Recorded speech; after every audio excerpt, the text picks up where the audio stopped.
Qu'est-ce que l'Église de Dieu ? Éphésiens 1, verset 23. Qui est son corps la plénitude de celui qui remplit tout en tous. Aujourd'hui, je voudrais partager la parole de vérité avec vous concernant l'Église de Dieu. Bien que je puisse me tenir ici et parler sans cesse de l'Église de Dieu, en commençant par le livre de la Genèse et couvrant pratiquement toute la Bible, je vais plutôt me focaliser sur le passage suivant qui explique ce qu'est l'Église de Dieu et qui sont réellement les membres de l'Église. Qui, l'Église, est son corps, la plénitude de celui qui remplit tout en tous. Éphésiens 1, verset 23. Commençons par examiner l'étymologie du mot Église. Examinons d'abord ce que signifie le mot Église.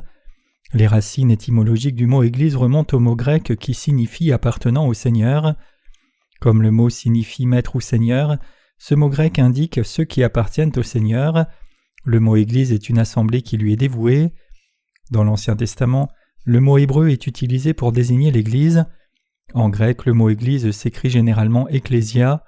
Ce mot grec est similaire au mot hébreu qui signifie congrégation et ecclésia qui signifie littéralement appelé hors d'eux, parce que le mot grec ek se réfère à hors d'eux et kaléo signifie appelé. C'est ce que signifie le mot Église dans notre bref examen de ses racines étymologiques. En général, le mot grec ecclésia est utilisé pour décrire le peuple de Dieu qui est appelé hors du monde et consacré par rapport aux autres. Dans le Nouveau Testament, sur la base de l'enseignement de Paul en particulier, l'Église est comprise comme un concept spécial qui définit le corps de Christ. Je répète seulement ce que disent les concordances bibliques au sujet de l'Église. Comme mentionné, les origines du mot Église remontent au mot grec qui signifie appartenir au Seigneur. Dans le Nouveau Testament, le mot grec ecclésia, congrégation, est utilisé pour désigner l'Église, et le mot hébreu équivalent dans l'Ancien Testament se trouve. En bref, le mot Église signifie assemblée appelée hors d'eux, désignant le peuple de Dieu appelé hors du monde et consacré par rapport aux autres. Donc nous pouvons définir l'Église comme l'assemblée de ceux qui appartiennent au Seigneur, ou l'assemblée de ceux qui sont appelés hors du monde. Dieu nous a appelés hors du monde pour être distingués des autres. En d'autres termes, le mot Église signifie l'assemblée de ceux qui sont différenciés des gens de ce monde. C'est ainsi que nous devrions comprendre l'Église. L'Église est le corps de Jésus-Christ, tout comme il est écrit dans le passage des Écritures d'aujourd'hui, qui, l'Église, est son corps, la plénitude de celui qui remplit tout en tous. Éphésiens 1, 23. Cela signifie aussi l'assemblée de ceux que Dieu a appelés hors du monde pour en être distingués. L'Église est effectivement le corps de Jésus-Christ. La Bible dit que c'est la plénitude de Jésus-Christ qui accomplit tout en tous. Cela signifie que c'est par l'Église que Dieu bénit toutes choses et tout le monde. Tout comme la parole de Dieu dit que l'Église est son corps, c'est l'assemblée de ceux qui ont reçu la rémission des péchés, et donc rien d'autre que l'Église n'est le royaume de Dieu. Jésus-Christ est le roi de ce royaume de Dieu, et nous sommes son peuple et ses vassaux. Vous et moi sommes les membres de l'Église qui ont été appelés et distingués par Dieu. Comment Dieu a-t-il établi son Église ? Pour répondre à cette question, je voudrais attirer votre attention sur Matthieu chapitre 16. Regardons à Matthieu 16, versets 13 à 19 ici. Jésus étant arrivé dans le territoire de Césarée de Philippe demanda à ses disciples « Qui dit-on que je suis, moi le Fils de l'homme ?» Ils répondirent « Les uns disent que tu es Jean-Baptiste, les autres Élie, les autres Jérémie ou l'un des prophètes. » Et vous leur dit-il « Qui dites-vous que je suis ?» Simon-Pierre répondit « Tu es le Christ, le Fils du Dieu vivant. » Jésus reprenant la parole lui dit « Tu es heureux Simon, fils de Jonas, car ce ne sont pas la chair et le sang qui t'ont révélé cela, mais c'est mon Père qui est dans les cieux. Et moi je te dis que tu es Pierre et que sur cette pierre je bâtirai mon Église, et que les portes du séjour des morts ne prévaudront point contre elle. Je te donnerai les clés du royaume des cieux. Ce que tu liras sur la terre sera lié dans les cieux, et ce que tu délieras sur la terre sera délié dans les cieux. » Ici le Seigneur parlait clairement de l'Église établie par Dieu. Quand Jésus est arrivé dans la région de Césarée de Philippe, il demanda à ses disciples « Qui dit-on que je suis, moi le Fils de l'homme » Matthieu 16, verset 13. Pour formuler cette question autrement, Jésus demandait à ses disciples « Je suis né dans ce monde comme le Fils de l'homme, mais que disent les gens que je suis ?» Les disciples lui répondirent alors en disant « Les uns disent que tu es Jean-Baptiste, les autres Élie, les autres Jérémie ou l'un des prophètes. » Matthieu 16, verset 14. Puis Jésus leur demanda de nouveau « Et vous, leur dit-il, qui dites-vous que je suis » Matthieu 16, verset 15. Simon-Pierre s'avança alors et donna au Seigneur la réponse de la foi la plus courageuse et claire. « Tu es le Christ, le Fils du Dieu vivant. » Jésus dit alors à Pierre, « Tu es heureux, Simon, fils de Jonas, car ce ne sont pas la chair et le sang qui t'ont révélé ceci, mais mon Père qui est dans les cieux. » Matthieu 16, verset 17. Ici, Jésus continue en disant à Pierre que c'était Dieu le Père qui lui avait révélé cela. Il continua ensuite au verset 19. « Et moi je te dis que tu es Pierre, et sur cette pierre je bâtirai mon église, et les portes du séjour des morts ne prévaudront point contre elle. Je te donnerai les clés du royaume des cieux. Ce que tu lieras sur la terre sera lié dans les cieux, et ce que tu délieras sur la terre sera délié dans les cieux. » Quand Jésus dit ici « Tu es Pierre, et sur cette pierre je bâtirai mon église », il disait qu'il bâtirait son église sur la foi de Pierre. Quand Pierre a confessé sa foi à Jésus et dit « Tu es le Christ, le Fils du Dieu vivant », Jésus le recommanda pour sa foi et lui dit « Ce n'est pas quelque chose que tu as appris de toi-même, mais c'est ce que Dieu le Père t'a révélé. » Et il continua ensuite à dire à Pierre « Sur ce roc, c'est-à-dire sur ta foi, je bâtirai mon église. » Pourquoi Jésus a-t-il dit cela à Pierre ? Le Seigneur expliquait cela ici pour que nous voyions comment Dieu a établi son église. Au temps de Jésus, certaines personnes disaient qu'il était Jean-Baptiste, d'autres Élie et d'autres Jérémie ou l'un des prophètes. Au contraire de tout cela, Pierre confessa au Seigneur « Tu es le Christ, le Fils du Dieu vivant » Matthieu 16, verset 16. Après que Pierre ait fait cette confession, le Seigneur dit qu'il bâtirait son église par Pierre et lui donna les clés du royaume des cieux. Dieu put construire son église à travers Pierre. La foi de Pierre a été démontrée clairement par sa confession, car il confessa sa foi au Seigneur en disant « Tu es le Christ, le Fils du Dieu vivant ». Le Seigneur Jésus est effectivement le Christ et le Fils du Dieu vivant. Le Seigneur n'est pas seulement Dieu le Créateur qui a fait l'univers, mais il est aussi son roi et son dirigeant absolu, et le Seigneur est le souverain sacrificateur du royaume des cieux, notre Sauveur et notre prophète. Pierre confessa qu'il croyait en tous ces offices de Jésus, lui disant « Tu es mon roi, le Créateur de l'univers, son dirigeant et sauveur. Tu es venu sur la terre comme le sauveur de cet univers, et en offrant ton corps à Dieu le Père, tu nous as sauvés. Tu es le souverain sacrificateur du royaume éternel des cieux, et tu es aussi le prophète qui nous dit la vérité. » Quand Pierre confessa sa foi de la sorte, Jésus le recommanda par sa foi et lui dit « Tu es heureux, Simon, fils de Jonas. » Matthieu 16, verset 17. Il continua ensuite disant à Pierre « Tu es Pierre, et sur cette pierre je bâtirai mon église. » Matthieu 16, verset 18. Le Seigneur dit ici qu'il bâtirait son église sur le roc. Le nom Pierre signifie roc. C'est pour cela que Jésus dit ici « Sur cette pierre je bâtirai mon église. » Matthieu 16, verset 18. Donc que Dieu bâtisse son église sur la terre, c'est bâtir son royaume, et Dieu a établi son église pour appeler les gens hors de ce monde, les sauver et les amener dans son royaume pour l'étendre, et bénir toutes choses et tout le monde dans l'univers entier. Le Seigneur dit qu'il bâtirait son église sur la confession de foi de Pierre. C'est grâce à la foi solide comme le roc de Pierre que le Seigneur a dit qu'il bâtirait son église sur cette foi. C'est ce que Jésus voulait dire quand il a déclaré « Sur ce roc je bâtirai mon église » Matthieu 16, verset 18.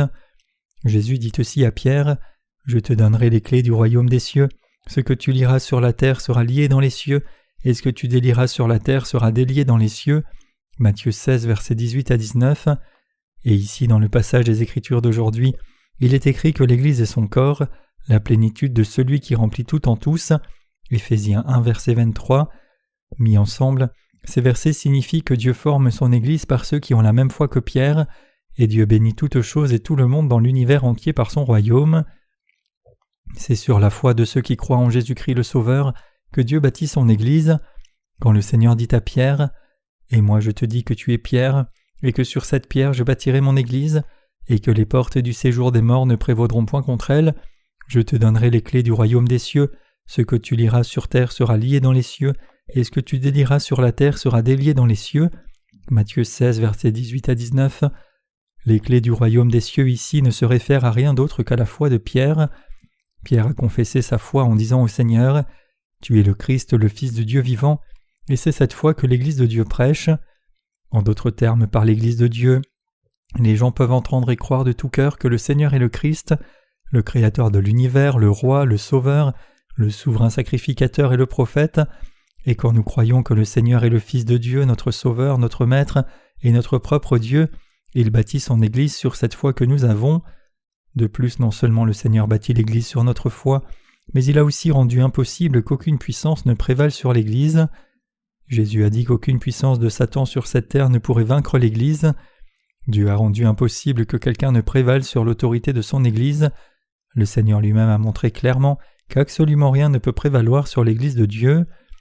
Vous et moi avons aussi foi dans l'évangile de l'eau et de l'esprit, et le Seigneur a dit qu'il bâtirait son Église sur cette foi. Le Seigneur est le Christ et le Fils du Dieu vivant, et puisque nous croyons dans l'évangile de l'eau et de l'esprit, notre foi est la même foi que ce que Pierre a confessé.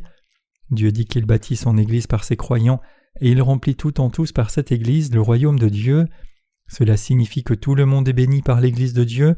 En d'autres termes, c'est par son Église que Dieu répand ses bénédictions spirituelles sur tout le monde.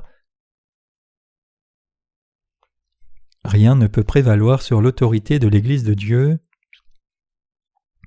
Le Seigneur a dit « Les portes du séjour des morts ne prévaudront point contre elle, l'Église » Matthieu 16, verset 18.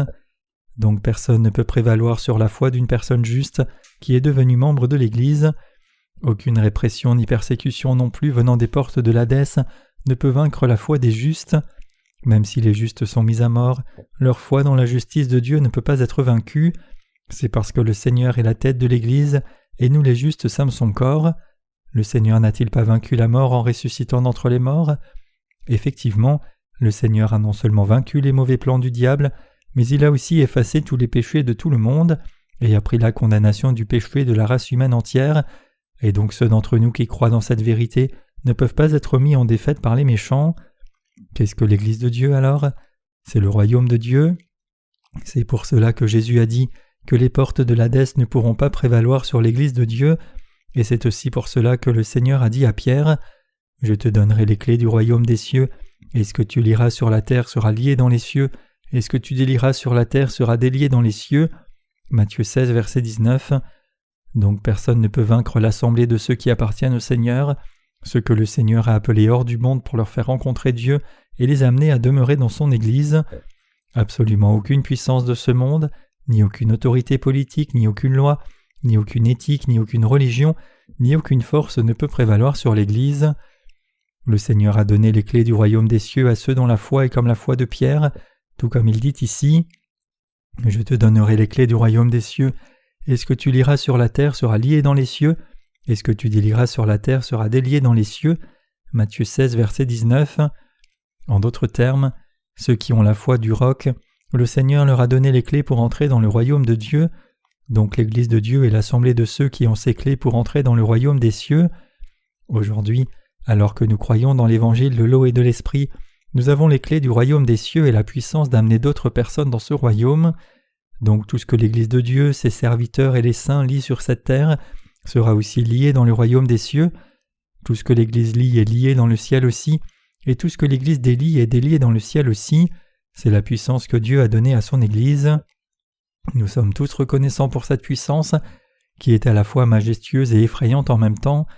Quand le Seigneur dit qu'il donnerait les clés du royaume des cieux à Pierre, il lui disait ceci « Je te donnerai les clés du royaume des cieux, tout ce que tu liras sur la terre sera lié dans les cieux, et tout ce que tu délieras sur la terre sera délié dans les cieux.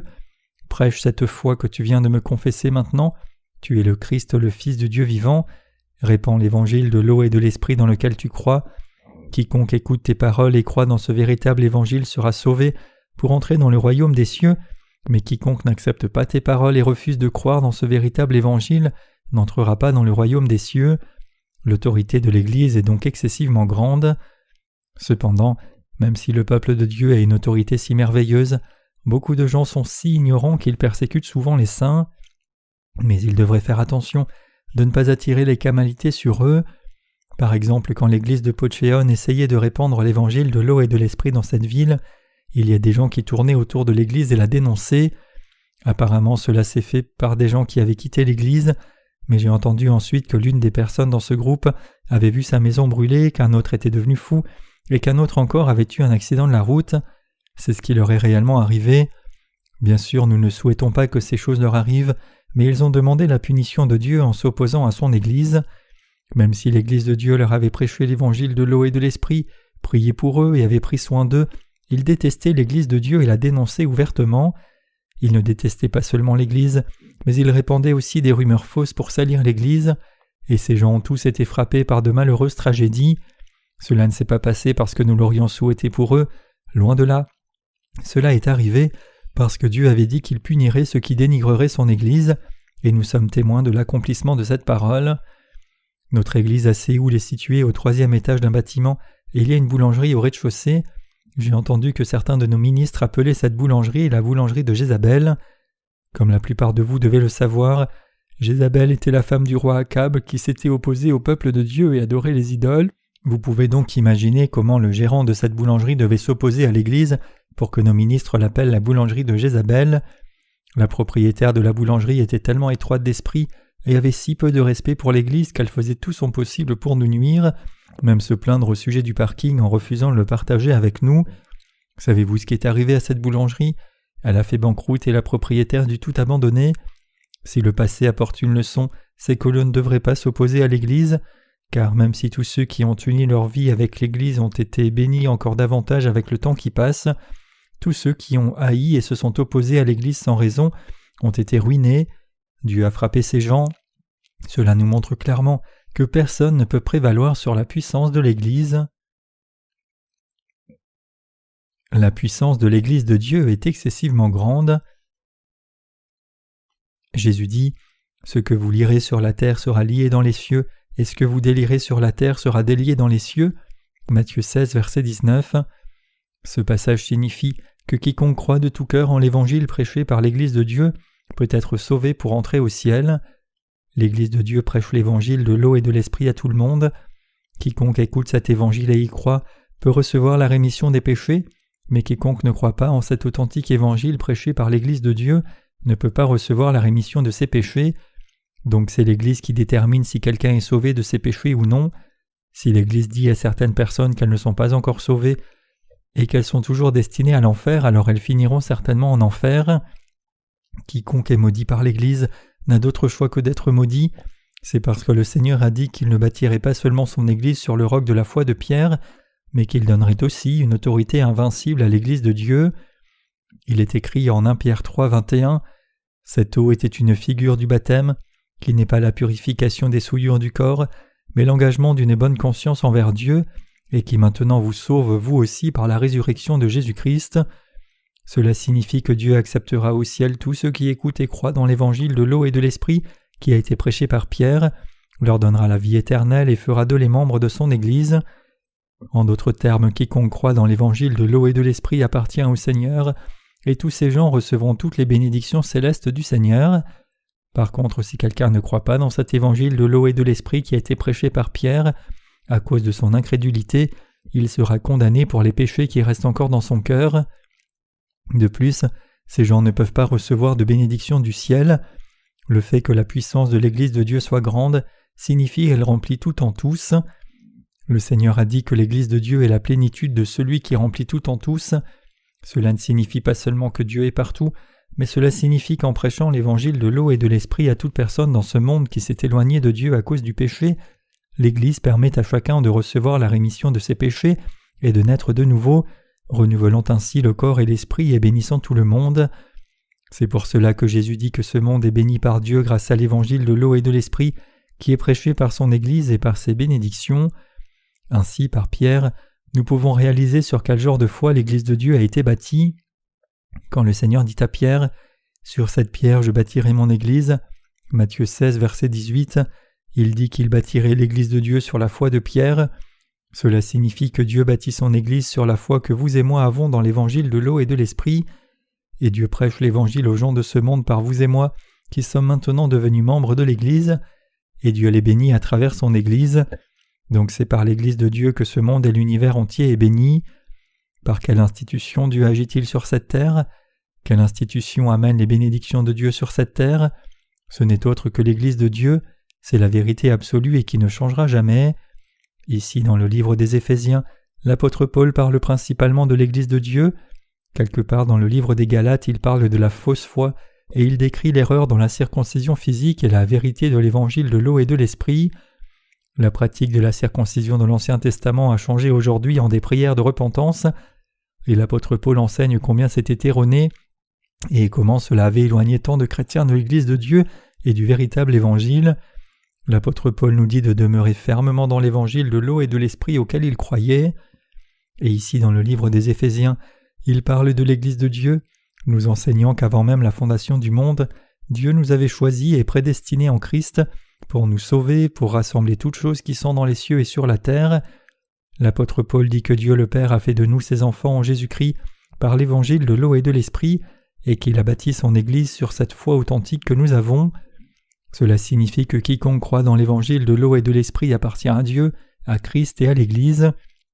Nous devons tous réaliser ce que Dieu a fait pour nous par son Église.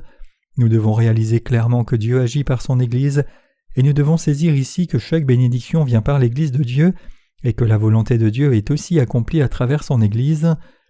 Donc même si j'admets que je suis moi-même sans puissance et inapproprié, puisque je crois dans l'Évangile de l'eau et de l'Esprit que le Seigneur nous a donné, j'ai toute confiance que le Seigneur me bénit et agit dans ma vie à travers l'Église de Dieu.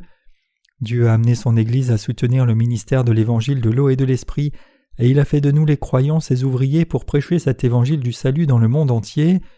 Dieu répand ses bénédictions spirituelles du ciel sur tous ses serviteurs, tous ses ouvriers et tous ses saints qui demeurent dans son Église. Étant venus dans l'Église de Dieu en croyant dans l'Évangile de l'eau et de l'Esprit, nous avons réalisé notre méchanceté, et nous suivons donc le Seigneur en obéissance même si nos actes sont imparfaits. De plus, nous croyons que le Seigneur nous récompensera infailliblement avec de grandes bénédictions, et nous croyons aussi que Dieu bénira tout ce que son Église fait, aussi longtemps que ce n'est pas contre sa volonté, et que Dieu nous bénira corps et esprit, nous qui avons uni nos cœurs à l'Église de Dieu pour faire son œuvre fidèlement. C'est pour cela que le pouvoir de l'Église de Dieu est si grand. Mes chers croyants, les portes de l'Hadès ne prévaudront pas sur nous qui sommes nés de nouveau. Matthieu 16, verset 18. Même si nos corps sont mis à mort, nous vivrons à nouveau. Par la première résurrection, Apocalypse 20, versets 5 à 6, nous serons ramenés à la vie pour vivre pour toujours avec Christ. Par contre, ceux qui nous persécutent seront ressuscités au moment de la seconde résurrection pour être jetés pour toujours dans le feu de l'enfer qui n'a pas de fin. Incapables de mourir, ils souffriront pour l'éternité, et ce n'est autre que l'autorité du Seigneur qui accomplit cela. Mes chers croyants, quand notre Seigneur est venu sur cette terre, il a pris nos péchés par son baptême, a versé son sang à mort sur la croix, et ressuscité d'entre les morts en 3 jours. Tout comme le Seigneur est ressuscité, tout être humain ressuscitera aussi. Ceux d'entre nous qui sont nés de nouveau vivront pour toujours dans les bénédictions éternelles, mais tous les autres, ceux qui refusent de croire dans l'Évangile de l'eau et de l'Esprit, et ceux qui persécutent et s'opposent à l'Église de Dieu, seront maudits par Dieu pour l'éternité. Dieu ne peut pas tolérer ces gens qui s'opposent et persécutent son Église. Il n'y a personne sur cette planète qui se soit opposé à l'Église de Dieu et qui ait prévalu sur elle. Je ne suis pas certain que vous ayez eu l'occasion de voir le film Quo Vadis. Ce film parle du règne de l'empereur romain Néron et sa persécution terrible sur les saints. Cet empereur Néron n'a pas été le seul à réprimer les chrétiens. Beaucoup d'autres empereurs romains les ont aussi persécutés. Quand nous récitons le credo des apôtres, nous disons « Je crois en Dieu le Père Tout-Puissant, Créateur des cieux et de la terre, et en Jésus-Christ son Fils notre Seigneur, qui a été conçu par l'Esprit Saint né de la Vierge Marie, qui a souffert sous Ponce Pilate. » L'homme nommé Pilate apparaissant ici dans le credo des apôtres était le gouverneur général d'Israël envoyé par l'empereur romain. Pilate a présidé la trahison de Jésus dans son tribunal, et même s'il savait que Jésus était innocent, il a rendu un verdict injuste parce qu'il avait peur de susciter une révolte parmi les foules israélites. Quand les gens d'Israël ont demandé à Pilate de crucifier Jésus, il leur a d'abord dit « Comment puis-je le crucifier alors qu'il est innocent ?» Les Juifs lui dirent alors « Que son sang retombe sur nous et sur nos enfants » Matthieu 27, verset 25.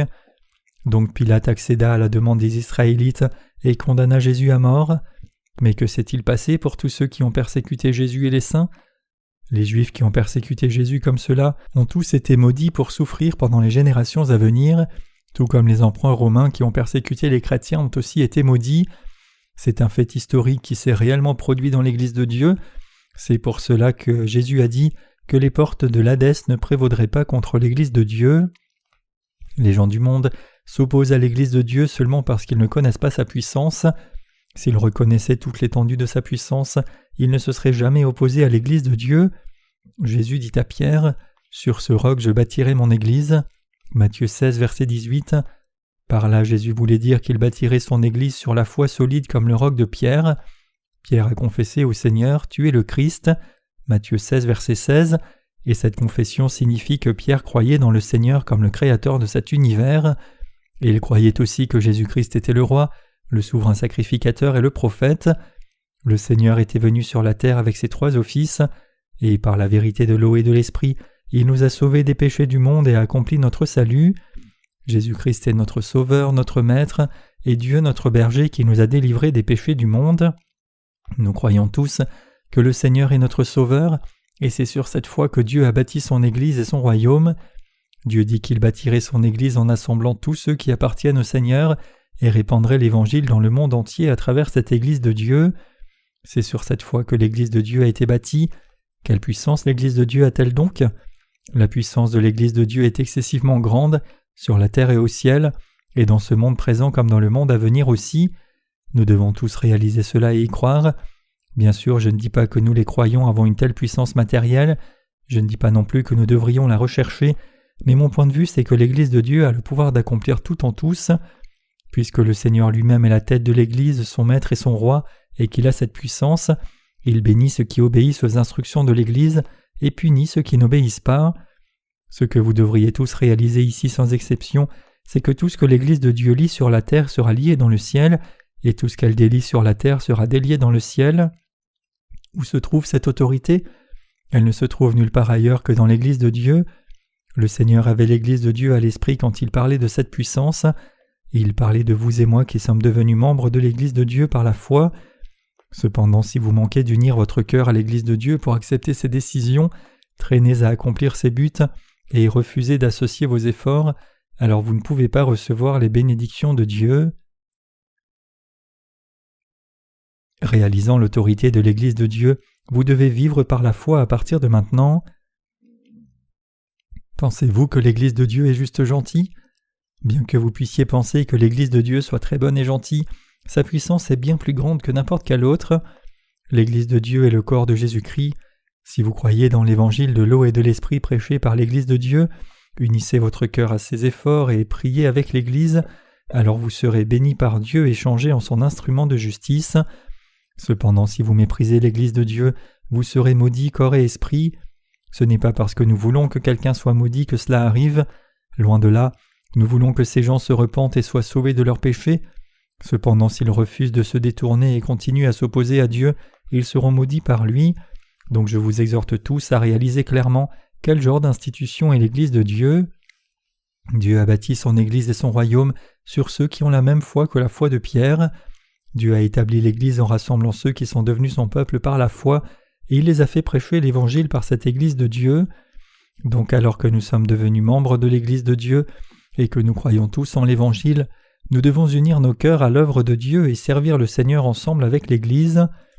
Dieu bénit ses ouvriers, il les bénit encore plus pour qu'ils portent encore davantage de fruits. Plus encore, Dieu bénit aussi tous ceux qui croient en l'Évangile prêché par ses ouvriers et unissent leur cœur. C'est la volonté de Dieu. Comprenez-vous ce qu'est l'Église ? Un simple bâtiment d'Église n'est pas la vraie Église. Puisqu'aucun bâtiment physique lui-même n'est l'Église de Dieu, il n'a pas de signification. Un bâtiment est juste un lieu de réunion. L'Église de Dieu, c'est là où ceux qui sont nés de nouveau en croyant dans l'Évangile de l'eau et de l'Esprit et sont sortis du monde sont assemblés pour vivre avec Jésus-Christ en obéissance à la volonté de Dieu. L'Église de Dieu est l'institution qui partage les bénédictions de Dieu avec tout le monde. Si vous voulez recevoir les bénédictions de Dieu, alors vous devez demeurer dans son Église. L'Église de Dieu est aussi l'institution qui juge ce monde. Tout ce que l'Église de Dieu dit vrai est vrai, et tout ce que l'Église de Dieu dit faux est faux. Les catholiques clament que Pierre était le premier pape, puisque le Seigneur lui a dit « Je te donnerai les clés du royaume des cieux » Matthieu 16, verset 19. C'est cependant une notion profondément fausse. Pierre était quelqu'un qui avait foi dans l'évangile de l'eau et de l'esprit tout comme vous et moi. Il était un croyant dans l'évangile de l'eau et de l'esprit, et il confessa au Seigneur « Tu es le Christ, le Fils du Dieu vivant » Matthieu 16, verset 16. Ailleurs, en 1 Pierre 3, verset 21, il dit aussi « Cette eau était une figure du baptême, qui n'est pas la purification des souillures du corps, mais l'engagement d'une bonne conscience envers Dieu, et qui maintenant vous sauve vous aussi par la résurrection de Jésus-Christ. » Ce passage contient l'essence de la foi de Pierre. Tout comme Pierre a confessé au Seigneur, « Tu es le Christ, le Fils du Dieu vivant » Matthieu 16, verset 16, il était un serviteur de Dieu qui croyait de tout cœur que le baptême de Jésus avait effacé tous ses péchés. C'est précisément pour cela que Pierre a confessé sa foi au Seigneur avant sa crucifixion et lui a dit « Tu es le Christ, le Fils du Dieu vivant » Matthieu 16, verset 16. Et c'est par rapport à la confession de foi de Pierre que le Seigneur Jésus lui a dit « Je bâtis mon Église sur ce roc, cette foi que tu as. Je te donne les clés du royaume des cieux. Ces clés sont maintenant à toi. Non seulement à toi, mais aussi tous ceux qui sont devenus les disciples de Jésus-Christ par la foi ont les clés du royaume des cieux. » Il est écrit ici en Éphésiens 1, verset 23, « Qui, l'Église, est son corps, la plénitude de celui qui remplit tout en tous. » Quel corps est l'Église de Dieu ? C'est le corps de Jésus-Christ. Vous et moi sommes le corps de Jésus-Christ. Que fait l'Église de Dieu pour toutes choses dans l'univers ? La Bible dit que l'Église est la plénitude de celui qui remplit tout en tous. Éphésiens 1, verset 23. Cela signifie que Jésus-Christ a accompli tout en tous à travers vous et moi. En d'autres termes, c'est par l'Église de Dieu que Jésus-Christ bénit toutes choses et tout le monde, permettant aux êtres humains de naître de nouveau et de devenir enfants de Dieu pour jouir de la vie éternelle. L'œuvre institutionnelle de l'Église n'est autre que de prêcher l'évangile de l'eau et de l'esprit, proclamer la volonté de Dieu, servir son évangile et permettre à tout le monde d'être béni par Dieu. Ces œuvres ne sont accomplies par personne d'autre que vous et moi, et c'est pour cela que nous sommes si reconnaissants au Seigneur. Dieu a bâti son Église sur nous tous qui sommes nés de nouveau de la sorte par la foi. Nous ayons ainsi appelé à être son corps. Dieu agit par nous et bénit tout le monde à travers nous. N'avez-vous pas encore ouvert les yeux spirituels de vos cœurs ? Il est écrit en Éphésiens 1, verset 11, « En lui nous sommes aussi devenus héritiers, ayant été prédestinés suivant la résolution de celui qui opère toutes choses, d'après le conseil de sa volonté. » Nous sommes devenus les enfants de Dieu selon sa volonté. Dieu a déjà planifié notre salut en Christ avant même la fondation du monde pour que nous louions la gloire de Dieu. L'apôtre Paul a dit que Dieu a fait de nous ses enfants par sa propre volonté et il veut que nous réalisions tous cela. Dieu veut que nous, ses croyants, sachions qui il est, comme il est écrit dans Éphésiens 1, versets 17 à 19, afin que le Dieu de notre Seigneur Jésus-Christ, le Père de gloire, vous donne un esprit de sagesse et de révélation dans sa connaissance, et qu'il illumine les yeux de votre cœur, pour que vous sachiez quelle est l'espérance qui s'attache à son appel, quelle est la richesse de la gloire de son héritage qu'il réserve aux saints, et quelle est envers nous qui croyons l'infinie grandeur de sa puissance, se manifestant avec efficacité par la vertu de sa force. Ce que l'apôtre Paul essayait de nous enseigner dans ce passage, c'est que Dieu veut que nous réalisions tous comment il a accompli notre salut et nous a délivrés par sa force toute-puissante, combien la gloire dont nous jouirons dans le royaume des cieux est grande, et combien les richesses de cette gloire sont grandes. C'est ce que l'apôtre Paul disait aux saints dans l'église d'Éphèse et à ses serviteurs.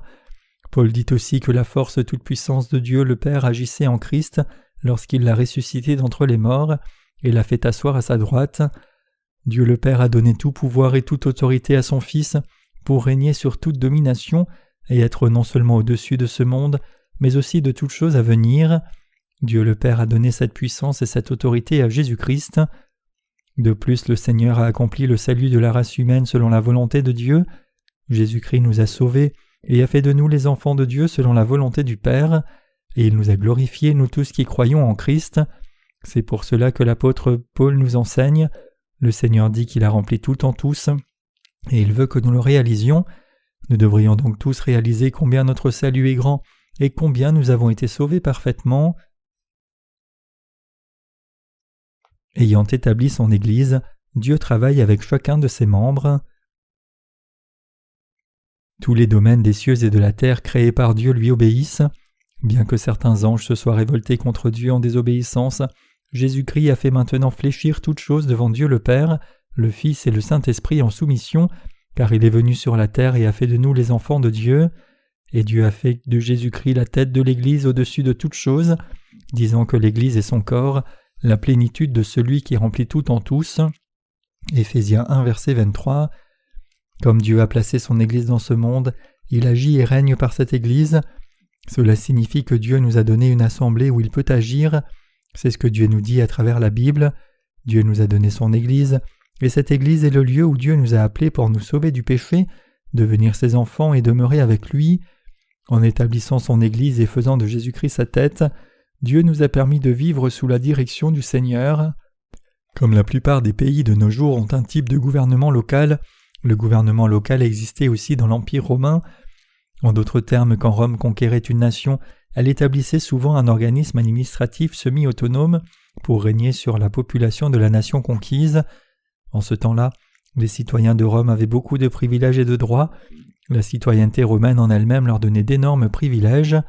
Dans le même ordre, comme nous sommes nés de nouveau en croyant dans l'évangile de l'eau et de l'esprit, nous avons été scellés comme enfants de Dieu, et le Seigneur Dieu nous a appelés hors de la puissance des ténèbres et nous a amenés dans le royaume du Fils de Dieu. En bref, nous sommes devenus citoyens du royaume de Dieu. Ayant fait de nous ses propres enfants, Dieu nous a appelés à nous assembler dans son royaume. C'est l'Église de Dieu. Dieu parle et agit dans son Église. C'est par son Église que Dieu agit. Dieu dit que l'Église est son corps, il est sa tête et nous les croyants sommes les membres. Et Dieu agit à travers nous les membres de son Église. En d'autres termes, Jésus-Christ, la tête de l'Église, agit à travers vous et moi dans l'Église, qui est son corps. C'est ainsi que le Seigneur bénit toutes choses et tout le monde. Dieu nous a bénis de la sorte pour avoir part à sa gloire. Quand nous avons cru dans l'évangile de l'eau et de l'esprit, Dieu a vu notre foi, et c'est pour cela qu'il nous a scellés comme ses enfants, et c'est pour cela que Dieu règne sur nous. Dieu règne sur nous comme notre roi, intervenant et agissant dans nos vies. Comme il règne sur toutes choses, il a permis à tout le monde de recevoir toute bénédiction spirituelle qu'il offre à travers son Église, et c'est là le vrai but pour lequel Dieu a établi l'Église. Qu'est-ce que l'Église de Dieu alors ? C'est l'assemblée de ceux qui ont été appelés par Dieu à être délivrés et remis de tous leurs péchés. Dieu dit qu'il agit à travers l'Église qui est son corps. Quand nous regardons en 2 Corinthiens 6, versets 14 à 18, nous voyons clairement que Dieu nous a donné son Église car il est écrit « Ne vous mettez pas avec les infidèles sous un joug étranger, car quel rapport y a-t-il entre la justice et l'iniquité ? Ou qu'y a-t-il de commun entre la lumière et les ténèbres ? Quel accord y a-t-il entre Christ et Bélial ? Ou quelle part a le fidèle avec l'infidèle ? Quel rapport y a-t-il entre le temple de Dieu et les idoles ? Car nous sommes le temple du Dieu vivant, comme Dieu l'a dit « J'habiterai, je marcherai au milieu d'eux, je serai leur Dieu et ils seront mon peuple. C'est pourquoi sortez du milieu d'eux et séparez-vous, dit le Seigneur. Ne touchez pas à ce qui est impur et je vous accueillerai. Je serai pour vous un père et vous serez pour moi des fils et des filles, dit le Seigneur Tout-Puissant. » Que se passerait-il s'il y avait des personnes qui ne sont pas nées de nouveau, mélangées à l'Église de Dieu ? Le Seigneur ne travaillerait pas dans une telle Église, il serait trop déçu et offensé pour travailler. De plus, la première chose que Dieu fait dans ces circonstances, c'est d'ôter tous les non-croyants de l'Église. C'est pour cela que Dieu a enlevé beaucoup de non-croyants de notre Église. Ce n'est pas nous qui les avons mis hors de l'Église, mais c'est Dieu qui les a retranchés. Comment pourrions-nous, nous les croyants, avoir une communion avec des non-croyants ? L'Église de Dieu est le rassemblement des personnes privilégiées que Dieu a appelées hors de la puissance des ténèbres et qui sont devenus les enfants de Dieu en croyant qu'il les a sauvés par l'évangile de l'eau et de l'esprit. Et l'Église de Dieu, c'est où son œuvre est accomplie. Dieu a béni son Église pour qu'elle jouisse de la gloire et la splendeur des cieux et règne sur son royaume. Dieu le Père a fait Jésus-Christ qui a accompli l'évangile de l'eau et de l'esprit comme tête de son Église pour que le Père bénisse tous ses enfants à travers son Église. Ayant appelé tous ses enfants des gens de ce monde et les ayant sauvés de leurs péchés, Dieu leur dit « J'habiterai et je marcherai au milieu d'eux, je serai leur Dieu et ils seront mon peuple. » 2 Corinthiens 6, verset 16. En d'autres termes, Dieu nous dit ici « Je marcherai parmi vous, vous sortirez du monde et en serez séparés, je vous recevrai alors et deviendrai votre Père et vous deviendrez mes enfants. » Cela signifie que c'est Dieu lui-même qui bâtit son royaume et il bénit ce royaume en agissant personnellement. Dieu a aussi planifié d'accomplir toute sa volonté et de bénir toutes choses à travers ce royaume et il a accompli ce plan. Donc les justes ne peuvent pas être en communion avec les incrédules. Dieu dit en 2 Corinthiens 6, versets 17 à 18, « C'est pourquoi sortez du milieu d'eux et séparez-vous, dit le Seigneur. Ne touchez pas ce qui est impur et je vous accueillerai. Je serai pour vous un père et vous serez pour moi des fils et des filles, dit le Seigneur Tout-Puissant. » Dieu dit aussi en 2 Corinthiens 6, verset 14, « Ne vous mettez pas avec les infidèles sous un joug étranger. » Ces passages montrent clairement que nous ne devrions pas travailler avec des incrédules pour faire l'œuvre de Dieu. Dieu continue aussi à dire en 2 Corinthiens 6, versets 14 à 15, Car quel rapport y a-t-il entre la justice et l'iniquité, ou qu'y a-t-il de commun entre la lumière et les ténèbres? Quel accord y a-t-il entre Christ et Bélial, ou quelle part a le fidèle avec l'infidèle? Cela signifie que nous sommes devenus distincts de tous les autres dans ce monde. Cela signifie que les justes sont complètement différents des pécheurs. En d'autres termes, les enfants de Dieu qui ont reçu la rémission de leurs péchés sont complètement distincts de ceux qui ne sont pas les enfants de Dieu. De plus, non seulement nous sommes différents des incrédules, mais nous ne devrions pas non plus travailler avec eux. Après tout, comment quelqu'un qui est approuvé de Dieu le Père peut-il faire son œuvre avec quelqu'un qui n'a pas cette approbation céleste? Bien qu'il y ait beaucoup de chrétiens dans ce monde, puisque la plupart d'entre eux ne croient pas dans l'évangile de l'eau et de l'esprit, nous les justes ne pouvons pas être en communion avec ces pécheurs chrétiens.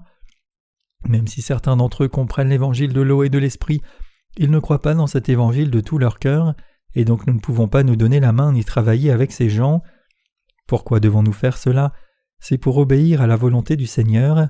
Si nous avons uni nos mains à quelqu'un qui ne croit pas dans l'évangile de l'eau et de l'esprit, alors nous devons immédiatement nous détourner de toutes ces personnes, sortir du milieu d'elles, mener nos vies de foi par nous-mêmes et servir le Seigneur séparément d'elles. Nous devons faire cela car ce n'est qu'alors que le Seigneur agit en nous. Lorsque le Seigneur agit, il agit invariablement avec ceux qui sont nés de nouveau seulement, et c'est pour cela que nous ne devons pas avoir de communion avec les incrédules. Seuls ceux qui croient dans l'évangile de l'eau et de l'esprit sont choisis par le Seigneur. La base sur laquelle le Seigneur nous approuve comme son Église, son peuple et ses serviteurs, c'est de savoir si nous avons été sauvés ou non de tous nos péchés en croyant dans l'évangile de l'eau et de l'esprit. C'est ainsi parce que le Seigneur ne travaille que dans l'assemblée de ceux qui sont nés de nouveau. Comment la justice peut-elle demeurer avec l'iniquité? Comment quelqu'un qui mène une vie juste peut-il être en communion avec quelqu'un qui pratique l'iniquité? Comment pouvons-nous donner la main à quelqu'un qui ne vit pas selon la volonté de Dieu? Nous ne pouvons pas être avec ce genre de personnes. C'est pour cela que nous nous sommes séparés des églises mondaines. C'est pour que Dieu agisse dans nos vies, que son Église a été séparée et retirée du monde. L'Église de Dieu fait son propre chemin, ne donnant jamais la main à aucun rassemblement mondain. Tous ceux qui sont nés de nouveau s'assemblent seulement avec des croyants nés de nouveau aussi, pour adorer Dieu, écouter sa parole et le louer. Tous les hymnes de louange devraient aussi être écrits par quelqu'un qui croit dans l'évangile de l'eau et de l'esprit. Cela ne compte pas si les paroles et les notes sont belles ou pas. Ce qui compte, c'est que les hymnes soient écrits par quelqu'un qui croit dans l'évangile de l'eau et de l'esprit. C'est pour cela que nous chantons seulement des hymnes écrits par des saints qui sont nés de nouveau en croyant dans l'évangile de l'eau et de l'esprit. Certains peuvent penser que c'est parce que je suis trop borné que j'insiste sur le fait de nous défaire de tous les éléments des églises mondaines, mais ce n'est pas le cas. Cela doit se faire, car c'est absolument indispensable pour nous d'être séparés de toutes les assemblées de pécheurs. L'Église est le corps de Jésus-Christ, tout comme c'est écrit dans la Bible. Jésus-Christ est notre tête et nous sommes son corps. Nous sommes donc dirigés et commandés par lui. Nous sommes aussi son peuple, nous sommes liés à lui. C'est pour cela que l'Église de Dieu doit être séparée du monde. Pour que le Seigneur demeure en nous et que l'Esprit de Dieu agisse dans nos vies, l'Église de Dieu doit être séparée de toutes les églises du monde, et cela doit se faire pour obéir à la parole du Seigneur aussi. C'est alors seulement que le Seigneur agit à travers l'Église de Dieu et nous, et c'est quand nous nous séparons nous-mêmes du monde de la sorte que le Seigneur agit dans nos vies et continue à le faire jusqu'à ce jour. L'Église de Dieu doit être un lieu où le Saint-Esprit peut agir. Les justes considèrent l'Église de Dieu trop légèrement dans leur ignorance, pensant que tout le monde peut servir dans l'Église de Dieu, mais la réalité est très différente. N'importe qui ne peut pas servir dans l'Église de Dieu. Vous pouvez penser que s'il y a un bâtiment d'église et des gens qui louent Dieu, l'adorent, prêchent des sermons et prient, alors c'est une église, mais ce n'est pas nécessairement l'Église de Dieu. Pour constituer l'Église de Dieu, les premières conditions sont qu'il doit y avoir une assemblée de saints qui ont été sauvés de leurs péchés selon la volonté de Dieu, et son leader doit être une personne approuvée par Dieu comme son serviteur. Non seulement le serviteur de Dieu est indispensable, mais il doit aussi y avoir des enfants de Dieu rachetés, le lieu où ces gens sont assemblés pour étudier la parole de Dieu, la prêcher, l'écouter, prier Dieu, suivre Jésus-Christ et vivre par la foi selon la volonté de Dieu, c'est l'Église de Dieu. C'est par une telle assemblée que Dieu agit et accomplit sa volonté, et c'est l'Église de Dieu. Nous sommes une telle assemblée, tenant nos cultes et réunions de prière avec les croyants nés de nouveau, et louant Dieu et travaillant ensemble pour le servir. C'est l'Église de Dieu. L'Église de Dieu est l'assemblée de ceux qui ont reçu la rémission de leurs péchés selon la volonté de Dieu, c'est-à-dire que c'est l'assemblée de ceux qui ont reçu la rémission des péchés en réalisant et en croyant l'évangile de l'eau et de l'esprit, et qui ont discerné la volonté de Dieu pour vivre par la foi. Ce rassemblement n'est autre que l'Église de Dieu. Le seul fait qu'il y ait un bâtiment avec une croix sur le toit ne signifie pas que ce soit l'Église. Un tel endroit n'est pas non plus le royaume de Dieu, et ses membres ne sont pas le peuple de Dieu. Pour être exact, ce n'est rien de plus qu'une organisation religieuse, un endroit où des pécheurs se sont rassemblés pour chercher leurs intérêts mutuels, selon leurs propres conseils et pensées humains, et où leurs propres volontés et leurs bonnes œuvres sont encouragées comme un moyen d'obtenir le salut. Dieu a personnellement établi son Église à travers ses serviteurs rachetés, et ayant fait de nous ses enfants, il veut que nous réalisions toute révélation du ciel. Comme ses enfants, Dieu veut que nous connaissions réellement Jésus-Christ et que nous ayons toute sagesse et intelligence au sujet de Dieu. Dieu veut que nous réalisions comment il agit dans nos vies par Jésus-Christ et combien sa puissance est grande. Donc puisque nous croyons dans ce Dieu, nous devons sortir du monde et en être séparés, servir l'Évangile de vérité, suivre le Seigneur, défendre notre foi et garder cette vérité de l'Évangile pur pour que le Seigneur puisse agir dans nos vies. Vous et moi devons prêcher l'Évangile exactement tel qu'il est, croire dans sa forme pure et défendre son intégrité. C'est alors que le Seigneur agit dans nos vies et devient notre tête pour régner sur nous et nous guider. C'est pour cela que l'Église est d'une si grande importance et indispensable pour chacun de nous. Qu'est-ce que l'Église de Dieu ? Simplement, c'est le royaume de Dieu. Il y a une phrase dans le Notre Père qui dit « Que ton règne vienne ». Cela signifie que le Seigneur vient et agit dans l'Église de Dieu. Le Seigneur agit dans nos cœurs par l'Église de Dieu, et il intervient et agit dans tout ce que l'Église fait. Assemblés dans son Église se trouvent les saints qui travaillent pour le plaisir du Seigneur, en mettant leur confiance en lui, et ce sont ces saints que le Seigneur protège et bénit. Par contre, le Seigneur retranche de son Église ceux qui ne sont pas nés de nouveau et qui n'ont pas uni leur cœur à celui du Seigneur. Pourquoi fait-il cela ? Il le fait pour que nous portions davantage de fruits. Dieu a réellement fait cela dans notre Église. Effectivement, Dieu nous a non seulement sauvés, mais il nous a aussi rassemblés et a fait de nous des membres de l'Église. Il nous a appelés hors du monde pour être assemblés. Dieu est ainsi devenu notre tête et notre roi, et nous sommes devenus son corps et ses sujets. Et par cette Église, Dieu nous a conduits à prêcher son évangile à tout le monde, et il nous a permis d'être bénis. Donc alors que nous menons nos vies, nous devons tous avoir une claire compréhension du devoir de l'Église et de son appel. C'est par son Église que Dieu bénit tout le monde, c'est par l'Église que Dieu bénit ses ouvriers, son peuple et tous les autres. Dieu dit « qui l'Église est son corps, la plénitude de celui qui remplit tout en tous » Éphésiens 1, verset 23. Il a montré qu'il agit invariablement à travers l'Église. Dieu travaille à travers son Église, à travers vous et moi qui sommes les membres de cette Église de Dieu. Vous devez réaliser clairement ici que Dieu n'agit pas à travers quelqu'un qui n'est pas né de nouveau. C'est seulement à travers son Église que Dieu se révèle et montre ce qu'il a fait pour nous et fera dans l'avenir. Il n'agit jamais par quelqu'un qui n'est pas né de nouveau, mais seulement par ceux qui sont droits à ses yeux, c'est-à-dire ceux qui sont nés de nouveau par l'évangile de l'eau et de l'esprit. Il y a des gens qui sont droits du point de vue de Dieu, peu importe qu'ils semblent inappropriés aux yeux humains, et c'est précisément par ces gens que Dieu agit. Quelle est la toute première chose que Dieu a faite pour bâtir son Église ? Il a fait de nous ses enfants. Il est absolument indispensable que nous saisissions cela clairement. L'Église n'est pas venue à l'existence avant que ne paraissent les enfants de Dieu, mais plutôt Dieu a d'abord fait de nous ses enfants puisqu'il nous a assemblés pour bâtir l'Église son royaume. Les témoins de Jéhovah, un des groupes religieux de ce monde, clament qu'eux seuls constituent le royaume de Jéhovah, mais le vrai royaume du Seigneur Dieu est juste ici, et c'est le rassemblement des croyants spirituels nés de nouveau dont le cœur est sans péché. Et partout où ces personnes sont assemblées pour prêcher l'évangile de l'eau et de l'esprit qui a expié tous nos péchés, c'est le vrai royaume de Jéhovah. En bref, Dieu lui-même a établi son Église comme son royaume. Cette Église établie par Dieu n'est autre que son royaume. Effectivement, partout où ceux qui sont sauvés sont assemblés, en Corée ou n'importe où dans le monde, c'est le vrai royaume de Dieu. Donc nous unir à l'Église, c'est être unis à Dieu et unir nos cœurs aux serviteurs de Dieu, c'est devenir un avec Dieu lui-même. Mes chers croyants, nous aimons tous l'évangile de l'eau et de l'esprit, et nous avons tous dévoué nos vies à ce véritable évangile. Il convient pour nous d'unir nos cœurs les uns aux autres et de nous aider les uns les autres dans nos vies. Il convient pour nous de vivre ainsi, parce que nous sommes une famille et le corps de Jésus-Christ. Dieu nous a sauvés d'abord pour bâtir son Église, qui est son royaume sur la terre. Il nous a sauvés avant les autres par l'évangile de l'eau et de l'esprit. Nous croyons dans cette vérité invariablement et nous remercions Dieu d'avoir fait de nous son peuple. Nous croyons aussi qu'en ce moment même, Dieu nous protège et nous aide pour que nous remplissions fidèlement chaque tâche que le Seigneur nous a confiée. Je remercie Dieu de nous avoir donné son Église, à nous tous qui croyons dans l'évangile de l'eau et de l'Esprit. Alléluia.